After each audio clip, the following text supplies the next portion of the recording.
Visakha steel ప్లాంట్కి వాస్తు దోషం ఏమైనా ఉందని చూడాలి. ఎందుకంటే బాగుపడుతున్న ప్రతిసారి ఏదో ఒక కష్టం. అప్పట్లో అటల్ బిహారీ వాజ్పేయి గారు మంచి ఆర్థిక ప్యాకేజ్ ఇచ్చారు, సెట్ రైట్ అయింది.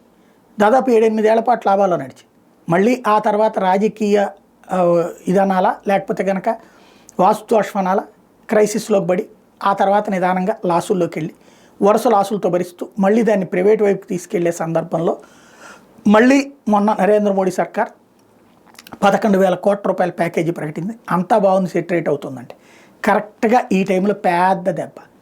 అమెరికాలో ట్రంప్ స్టీల్ అంటే ఇక్కడి నుంచి కానీ ప్రపంచ దేశాల నుండి వాళ్ళ దేశానికి వెళ్ళేటటువంటి స్టీల్ మీద 25% అదనపు పన్ను వేశాడు. 25% అదనపు పన్ను. దాంతో ఏమైపోతుంది, అసలే విశాఖ స్టీల్ మిగతా వాటన్నిటికంటే కాస్ట్ ఎక్కువ. దీన్ని అక్కడ 25% పన్నేసి దిగుమతి చేసుకోవాలంటే ఇంకా కాస్ట్ ఎక్కువ. అంటే కొనుగోలు శక్తి పడిపోతుంది అక్కడ. తద్వారా ఎక్స్పోర్ట్ డౌన్ అవుతుంది. ఎక్స్పోర్ట్ డౌన్ అయితే ఇక్కడే వాడుకోవాలి. ఇక్కడ వాడుకుందామంటే ఆ రేంజ్లో భరించడం కష్టం. ఓవరాల్గా మూలిగే నక్క మీద తాటిపండు పడ్డం అన్నటువంటి చందమనాల ఇప్పుడు విశాఖ స్టీల్ ప్లాంట్ పరిస్థితి అన్ఎక్స్పెక్టెడ్ క్రైసిస్.